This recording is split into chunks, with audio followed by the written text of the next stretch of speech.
Dan untuk mengetahui pergerakan saham hari ini, kita bergabung dengan analis dari Panen Sekuritas, ada Juan Octavianus. Mas Juan, selamat pagi. Selamat pagi. Oke, Mas Juan, kalau kita lihat pergerakan indeks kita sudah tembus ya harga 6.100. Kalau pergerakannya untuk pekan ini seperti apa, Mas?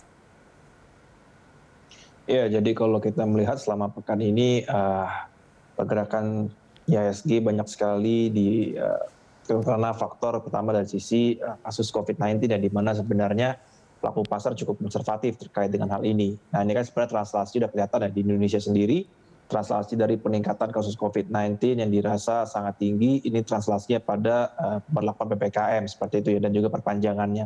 Nah, ini kan yang sebenarnya nanti translasi juga pada eh, pertumbuhan ekonomi yang di bawah ekspektasi dari yang seharusnya.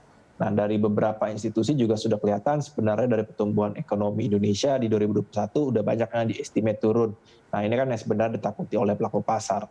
Lalu yang kedua juga sebenarnya pelaku pasar masih mencermati terkait dari US ya, di mana mereka sangat memperhatikan langkah-langkah yang akan diambil terkait dengan kebijakan moneter ke depan. Apakah lebih dovish ataukah apakah lebih hawkish. Nah, cuman kita bisa bernafas lega sebenarnya dikarenakan dari segi rilis data ekonomi kemarin, itu kan data ekonomi GDP-nya di bawah estimasi ya. Nah, itu yang menandakan sebenarnya akan ada potensi kebijakan moneter yang masih akan longgar dikarenakan dari pertumbuhan ekonominya masih di bawah ekspektasi. Makanya ini yang kita melihat sebenarnya akan positif buat hari ini, seperti itu. Oke, Mas Juan, kalau kita bandingkan pergerakan indeks kita di tahun 2020 saat pemberlakuan PPKM atau PSBB pada saat itu pada PSBB awal, pergerakannya tidak bisa dibilang pergerakannya tidak sefluktuatif pada saat itu seperti itu, dan juga pada saat itu indeks kita sempat turun sampai ke level yang sebelumnya tidak pernah kita bayangkan akan berada di level tersebut. Kalau Anda melihat untuk daya tahan indeks kita pada saat ini di masa PPKM ini seperti apa, Mas Juan? Iya, jadi sebenarnya kalau tahun lalu itu euforia pelaku pasar terlihat banget ya dari sepanjang awal tahun sebelum adanya pandemik di Maret ya. Itu kan berarti Januari Februari kelihatan banget bahwa IHSG kita meningkatnya cukup signifikan, apalagi ditambah dengan jumlah investor yang juga meningkat signifikan. Nah, itu juga berarti menandakan bahwa pelaku pasar yang masih tergolong baru juga banyak yang masuk ke dalam pasar. Nah, ini menyebabkan sebenarnya volatilitas di tahun lalu sangatlah tinggi. Apalagi COVID-19 itu kan masih hal baru ya di tahun lalu. Nah, ini yang menyebabkan sebenarnya banyak pelaku pasar yang sangat konservatif terkait dengan hal tersebut. Apalagi digadang-gadang tahun lalu kan ada yang namanya resesi terkait dengan Indonesia. Nah, ini sebenarnya mungkin masih banyak yang belum paham dari resesinya itu akan translasi kemana, sehingga menimbulkan panic selling seperti itu. Nah, di tahun ini kita rasa akan lebih kuat ya dari segi IHSG-nya, dikarenakan sebenarnya dari pelaku pasar sudah pernah mengalami social restriction seperti ini sebelumnya. Dan kita juga berekspektasi nggak bakal sampai seperti tahun lalu, dikarenakan sebenarnya dari segi pelaku pasar dan juga dari segi emitennya ini sudah banyak kurang lebih bisa mengantisipasi lah dari COVID-19 yang pada social restriction di tahun ini. Nah, cuma memang patut diketahui, memang ada beberapa sektor yang kita lihat akan terdampak signifikan dari pandemik dari social restriction ini. Jadi kita memang harus lebih selektif terkait dengan nanti apa yang harus kita beli dan apa yang harus kita perdagangkan di sektor-sektor tersebut, seperti itu. Oke, jadi menanggapi sentimen-sentimen tersebut, Mas, seperti apa kemudian investor bisa mengambil posisi pada saat ini? Dan mungkin kalau kita melihat dari sisi sentimen-sentimen yang lain juga, seperti apa atau apa yang harus benar-benar diperhatikan oleh para investor, baik itu untuk domestik maupun juga untuk global, sentimen-sentimen tersebut?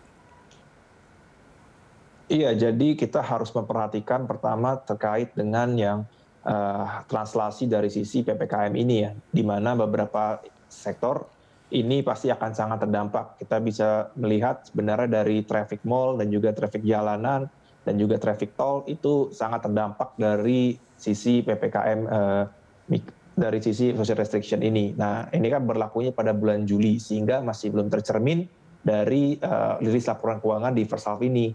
Nah, jadi ini akan nanti menjadi arus yang diperhatikan oleh pelaku pasar di sepanjang untuk melihat laporan 3Q 2021-nya.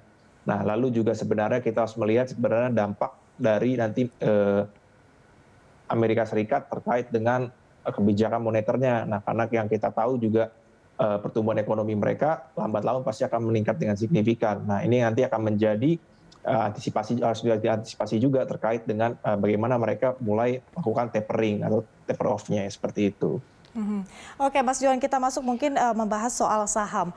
Kita tahu bahwa di dalam waktu dekat ya, pada pekan depan Bukalapak ini kan akan IPO, Mas Johan. Ini seperti apa Anda melihat prospeknya sendiri? Iya, kalau kita melihatnya Bukalapak ini merupakan warna baru ya yang ada di bursa. Jadi bisa dibilang mungkin ini masih barang yang masih belum familiar terkait dengan barang yang ada di bursa saham kita.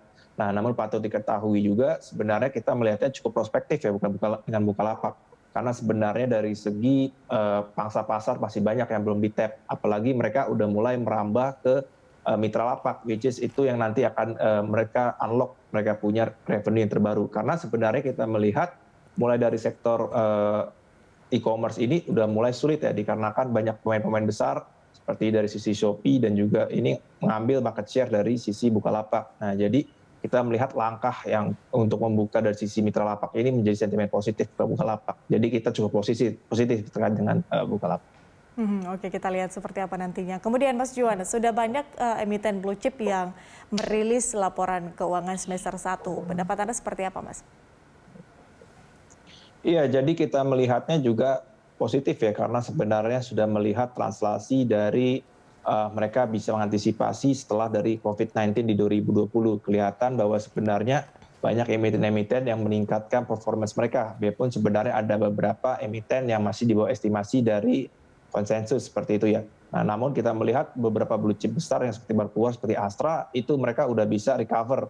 Biarpun sebenarnya secara buku laporan keuangan ini catat minus di net income-nya, namun ini dikarenakan ada divestasi dari BNLI ya. Nah, jadi kalau kita take out dari BNLI-nya, ini masih dicatatkan kinerja peningkatan sekitar 60%-an. Nah, ini yang kita lihat akan positif ke depannya. Nah, dari sini juga pelaku pasar mungkin sudah bisa mulai melakukan lebih selektif ya terkait hunting barang-barang blue chip seperti itu, dikarenakan sebenarnya di valuasi sekarang cukup menarik buat dari pelaku pasar mengambil barang-barang atau perusahaan-perusahaan blue chip seperti itu. Oke, kalau pergerakan dari sektor retail sendiri seperti apa, Mas? Iya, jadi sektor retail ini merupakan salah satu sektor yang harus selektif ya kita untuk memilih, dikarenakan mereka ini sangat terdampak oleh peraturan dari sisi social restriction seperti itu. Kita bisa melihat seperti contohnya retail ini kan 80% masih offline. Nah, dengan mereka masuk ke dalam mall, ini yang menyebabkan mereka punya operasional sangat turun signifikan. Nah, mungkin bisa dicermati yang justru retail seperti Era misalnya, dikarenakan mereka kan punya penjualan itu dari sisi laptop dan juga dari segi device ya, handphone device. Nah, ini yang sebenarnya sangat meningkat during pandemic karena adanya WFH dan juga dari pembelajaran sekolah di rumah. Nah, jadi kita harus sangat selektif terkait dengan retail, dikarenakan nanti ini recovery-nya masih akan cukup sulit ke depannya buat dari beberapa saham seperti itu. Oke, harus selektif terkait dengan saham dari sektor retail. Kemudian Mas Juan, untuk pekan depan seperti apa rekomendasi Anda untuk para investor? Ya, di pekan depan mungkin masih akan diwarnai juga dengan dari translasi PPKM ini ya. Karena kan sebenarnya PPKM ini akan digunakan buat menekan dari laju kasus positif ya. Nah, jadi pelaku pasar masih akan sangat mencermati terkait dengan apakah dari kebijakan dari PPKM ini bisa menurunkan dari tingkat kasus positif. Nah, itu yang nanti akan menentukan arah pergerakan market. Lalu yang kedua sebenarnya dari segi US, apakah nanti dari sisi The Fed ini akan lebih melonggarkan atau masih tetap ada kebijakan longgarnya, ataukah sudah mulai melakukan tapering off. Itu yang kita rasa dua sentimen terbesar yang akan mempengaruhi market di minggu depan. Singkat saja Mas Juan, kalau untuk rekomendasi saham seperti apa? Ya, untuk saham pada hari ini kita bisa melihat beberapa sektor seperti contohnya dari telco, itu sangat menarik. Kita bisa lihat seperti Telkom, ISAT, dan juga menaranya ya seperti dari sisi tower. Lalu juga kita bisa melihat beberapa komoditi yang positif pada hari ini. Ini kita bisa lihat juga seperti AALI, itu yang buat CPO, dan juga Inco dan Antam mulai yang buat dari sisi nikelnya ya. Mungkin itu buat hari ini. Oke, baik, perhatikan saham-saham seperti TLKM seperti itu atau ISAT. Terima kasih atas informasi dan juga analisis dari Anda, Mas Juan. Dan pemirsa, demikian analis dari Pandini Sekuritas Juan Octavianus.